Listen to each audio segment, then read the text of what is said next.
If you had asked me a year ago what the hardest time of my life would be, I would have said something vague: losing a job, dealing with bills, the normal storms adult life throws at you.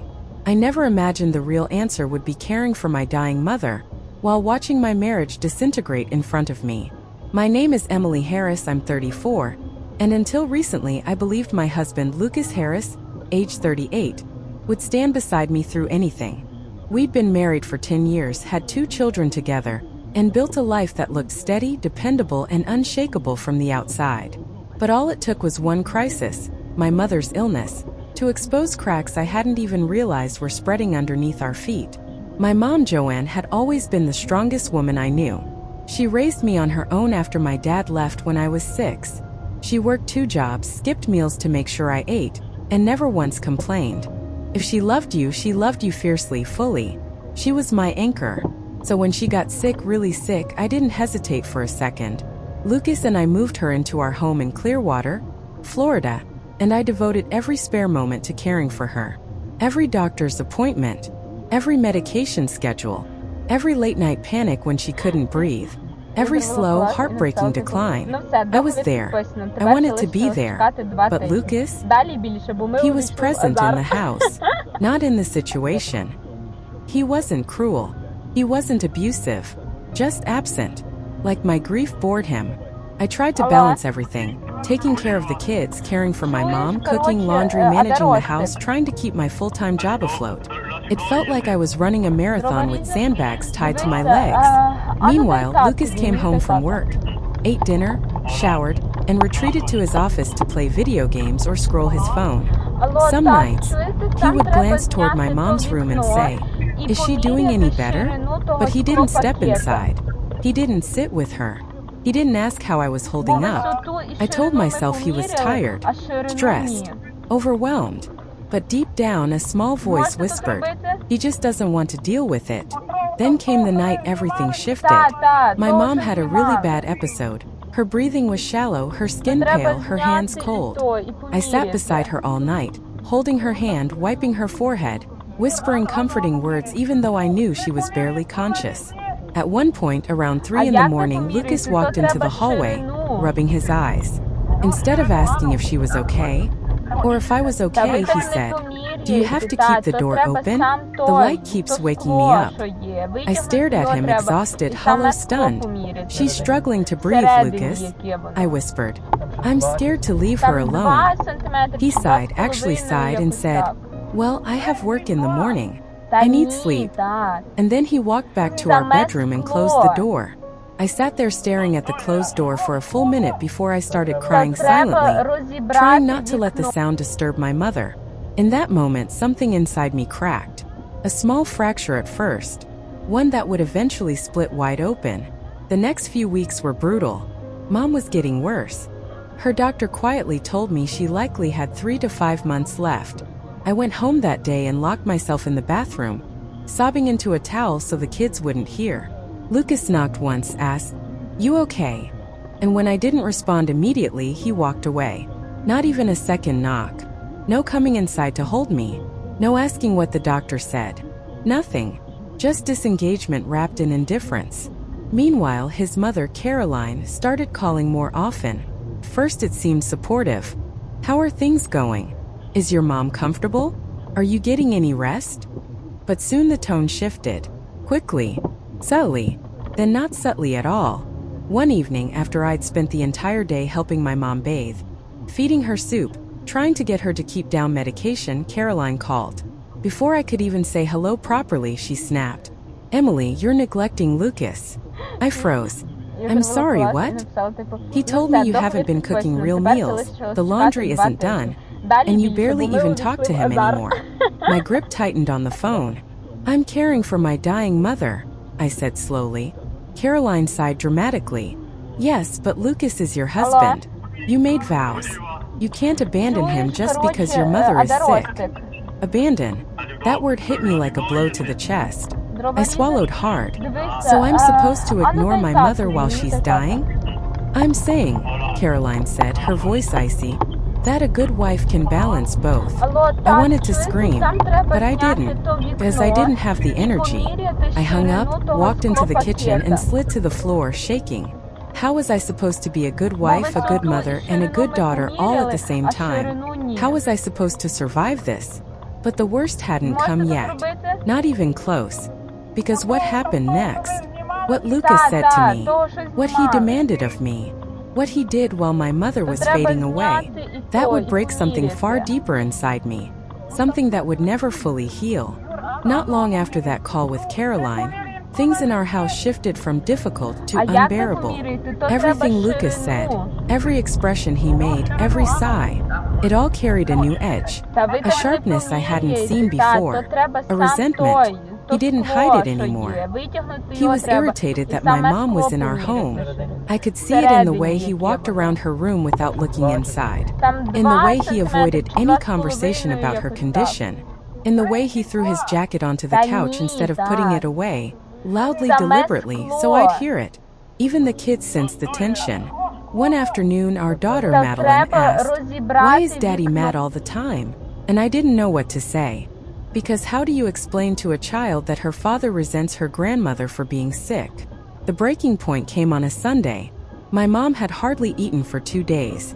Her hands trembled when she tried to hold her spoon. She started forgetting where she was. Small, terrifying lapses that left her looking around the room in confusion. I spent the entire day at her bedside, wiping her mouth, changing her bedding, checking her temperature, trying not to cry when she whispered, "Don't leave me alone, please." By evening I was exhausted. Not normal exhausted. The kind of bone-deep fatigue that made my fingers shake when I poured her water. When I finally stepped out of her room to breathe for just a minute, I found Lucas sitting on the couch, arms crossed, jaw clenched. He didn't look at me. "Can we talk?" he said flatly. I nodded, sinking into the chair across from him. He took a deep breath, then said, "I can't do this anymore." Something cold slid through my chest. "Do what?" "This," he said sharply, gesturing around the room.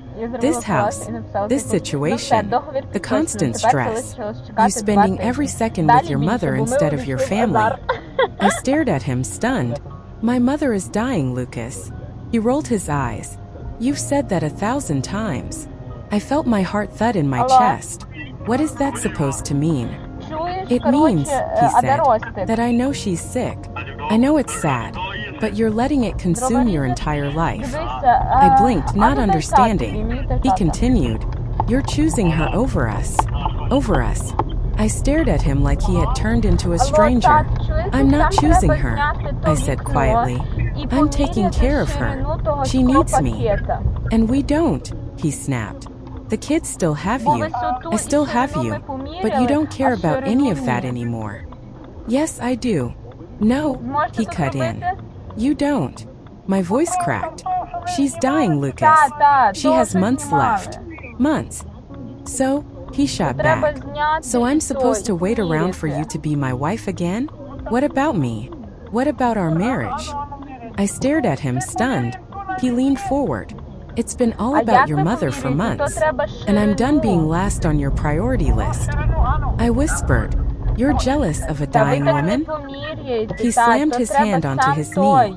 "I'm tired of being ignored." I felt my heart crack open. "You think I want this?" I whispered. "You think I want my mother to fade away in our home? You think this is fun for me?" He didn't soften, not even a little. Instead he said, "You need to get her into a care facility. It's too much for you. It's too much for all of us." I shook my head in disbelief. She wants to be here, with me, in her final months. "And what about what I want?" he snapped. That was the moment I understood. Lucas wanted me to choose. Choose between my mother and him. And he wasn't asking. He was demanding. 3 days later, he said the words that would change everything. It happened late at night. I just tucked the kids into bed after an exhausting day. Mom had been delirious for hours, drifting in and out of reality. I felt like I was barely standing. Lucas cornered me in the hallway. "I've made a decision," he said. My stomach dropped. "What decision?" He crossed his arms. If your mother doesn't move into a care home by the end of next week, I'm moving out. I stared at him, numb. You're giving me an ultimatum? I'm giving you a choice, he said coldly. A choice between the woman who raised me alone and the man who promised to stand by me in sickness and in health. My voice trembled. You're asking me to abandon my mother. She's not your responsibility anymore, he snapped. She's an adult. She lived her life. We're supposed to be building ours. I swallowed hard. She gave up her entire life for me. And now you want me to throw her away? His eyes hardened. I'm giving you a week.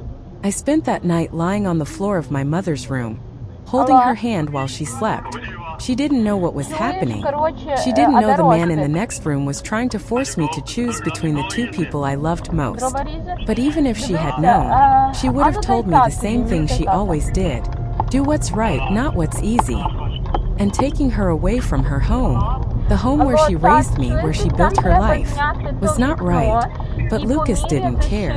The next morning, he didn't kiss me goodbye. He didn't look at me. He didn't even speak.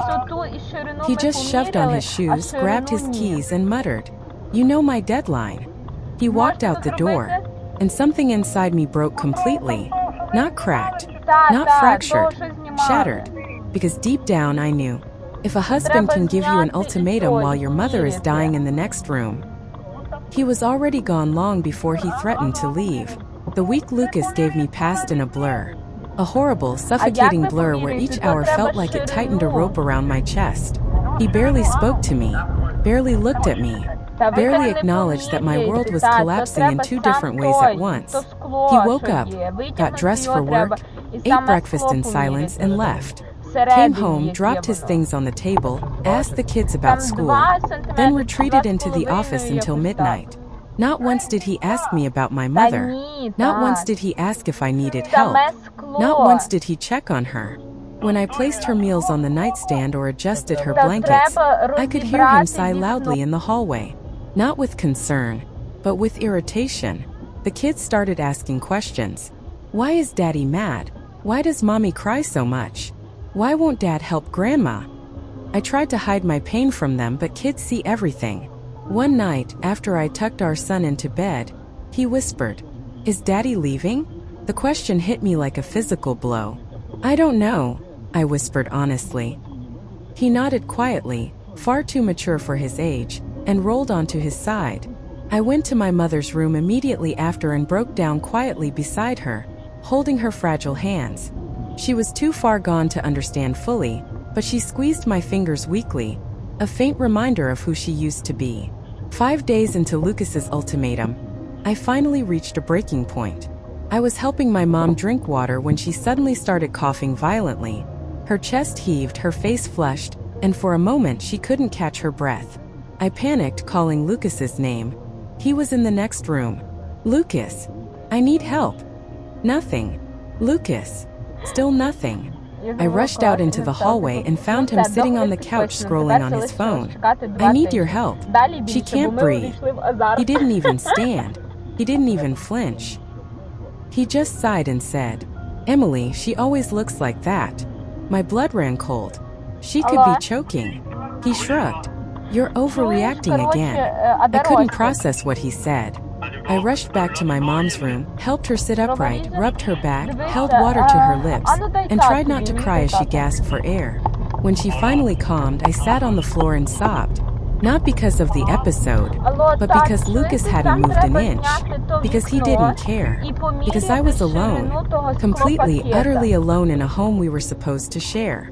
The next night, everything collapsed. I was sitting with my mom around 10 p.m., whispering softly to her as she drifted in and out of consciousness. She was weak, her breathing shallow, her skin pale and cool. I knew deep down that the end was close. Lucas walked past the room, heading to the office. He didn't look inside. He didn't say goodnight.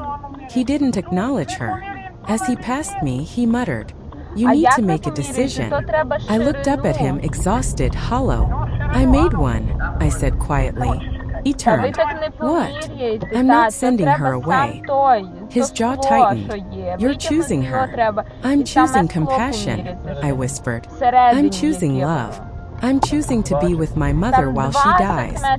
His face twisted, angry, cold, sharp. What about our marriage? What marriage? I asked softly. The one where you ignore me? The one where you resent my mother? The one where you threaten to leave instead of helping? That marriage? He opened his mouth, but I didn't let him speak. I needed you. I begged for you.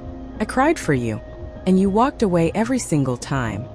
You're delusional, he snapped. You've made everything about her. She's dying, Lucas, I said, voice shaking. You've treated her illness like an inconvenience. He scoffed. It is an inconvenience. And just like that, any last piece of hope inside me shattered. You can go, I whispered, trying not to sob. He stared at me. What? You said you'd leave if she stayed. So go. His eyes widened, then narrowed. You're making a mistake. No, I whispered. You made it when you gave me that ultimatum. He shook his head slowly, grabbed his keys and his backpack. He must have packed while I wasn't looking, and walked toward the door. Before leaving, he looked at me one last time and said, "You'll regret this." Then he left. No hug, no apology, no hesitation, just a slammed door. The moment he was gone, I collapsed onto my mother's bed and cried as quietly as I could. She stirred weakly, trying to lift her hand, but she barely managed it. "Mom," I whispered, taking her hand gently. "I'm here. I'm not leaving." Her eyes opened slightly, foggy, unfocused, but she squeezed my fingers. In that moment, I knew I'd made the right choice. Even if it meant losing my marriage, even if it meant losing stability, losing help, losing the partner I thought would never abandon me. She needed me, and I would not abandon her. Not now, not ever. My mother passed away 3 days later, early in the morning, quietly, peacefully, while I held her hand and whispered that she wasn't alone. Lucas wasn't there. He didn't call. He didn't text. He didn't ask if she needed anything. He didn't check in on me or the kids. He had removed himself entirely. When I called him, not to reconcile, but to tell him that she was gone, he answered with, "Oh, okay." That was it. No sympathy. No softness. No "I'm sorry." Just okay. As if I'd told him the weather forecast. I hung up without another word. I didn't cry that time. All my tears had already been spent. The next weeks were a whirlwind of grief, paperwork, funeral planning, sleepless nights, and trying to comfort 2 children who had just lost their grandmother, while their father stayed away. Lucas's mother called once, asking, "So when are you and Lucas going to fix this marriage?" I hung up on her. I didn't owe her anything. Lucas had made his choice, and so had I. The days after the funeral were some of the heaviest I have ever lived through. I walked through them feeling like I was made of glass, thin, fragile, breakable. I kept expecting Lucas to show up, to knock on the door, to ask how the kids were coping, to offer comfort, to show even a shred of humanity. He didn't. I had to explain to our children why Daddy wasn't home. I had to make meals alone, handle the bedtime routine alone, help them with their homework alone. Every night, after they fell asleep, I sat on the edge of my bed staring at the quiet, dark room, the same room where my husband and I had once planned our future. Now it felt like a museum of everything we'd lost, and everything he'd chosen to abandon. A week after the funeral, Lucas texted, "I need some stuff from the house. I'll be by tomorrow." No condolences. No "how are you holding up?" No "I'm sorry for your loss." Just logistical convenience. I didn't reply. The next day at noon, he let himself in. He didn't step lightly. He didn't whisper. He didn't behave like someone entering a grieving home. He walked around as if nothing in the world had changed. When he saw me in the living room, he gave a stiff nod. "Hey." I stared at him. "Hi." He grabbed a suitcase from the hall closet and began filling it with clothes, shoes, his toolkit, books, collector's items, all the small things that had lived in our home, on our shelves, part of our daily life. Watching him pack was surreal. like watching a stranger clean out a hotel room.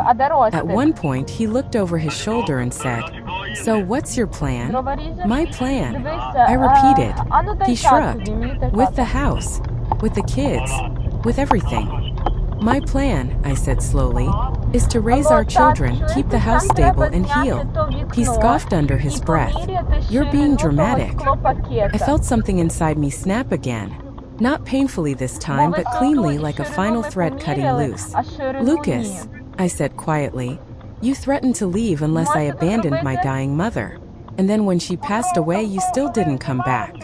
That's not drama. That's reality." His jaw tightened. "You chose her." "No," I whispered. "I chose compassion. You chose convenience."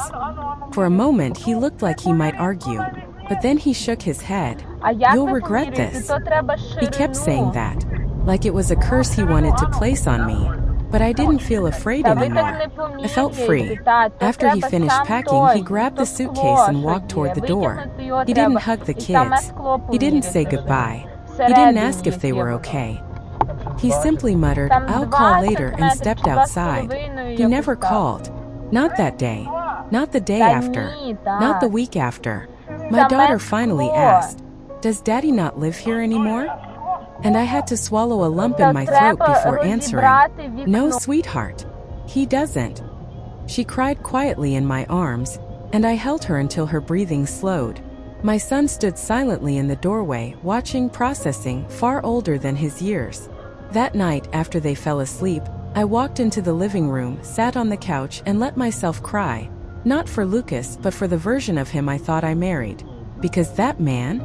He died the moment he made me choose between him and my mother. In the weeks that followed, something unexpected happened. I didn't crumble. I didn't fall apart. I didn't drown in the emptiness. I grew stronger. Slowly, quietly, but undeniably. I got into a routine with the kids. I accepted help from my friends. I found a grief support group. I cleaned out Mom's room gently, lovingly, turning it into a peaceful space. And one afternoon, while sorting through paperwork, her handwriting caught my eye. A note she wrote months earlier. "Love should not punish you. If it does, it isn't love." I pressed the paper to my chest and cried. Tears that felt cleansing rather than crushing. She had known. She had always known. And maybe deep down I had too. 2 months later, Lucas emailed asking if we could talk things out. I stared at the message for a long moment, then closed it. There was nothing to talk out. Nothing to repair. Nothing to return to.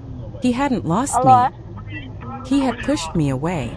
Deliberately, repeatedly, cruelly. And now he wanted access to the life he abandoned. Months earlier, those words, "Let's talk," would have filled me with anxiety, hope, pain. Now, I felt nothing but clarity. I replied, "There is nothing left to discuss. We will communicate only about the children." And I never looked back.